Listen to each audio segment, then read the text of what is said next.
Kecelakaan melibatkan satu sepeda motor dan satu mobil yang melintas di Jalan Nurdin Panji, Palembang, Rabu 13 Juli 2022.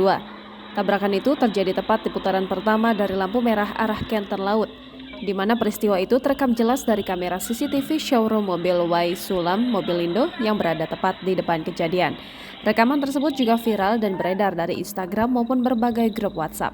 Rosi, warga sekitar TKP yang juga saksi mata menuturkan, mobil Daihatsu Terios datang dari arah simpang Bandara SMB 2. Sedangkan pengendara sepeda motor itu datang dari arah simpang Kenten Laut hendak putar arah.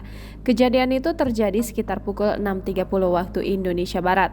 Kata Rosi, pengendara sepeda motor itu adalah seorang pria lansia dan seorang pelajar perempuan. Sementara pengendara mobil Daihatsu Terios ditumpangi satu pria muda. Dikatakan Rosi, akibat kejadian itu, pria pengendara motor mengalami luka di sekitar area wajah.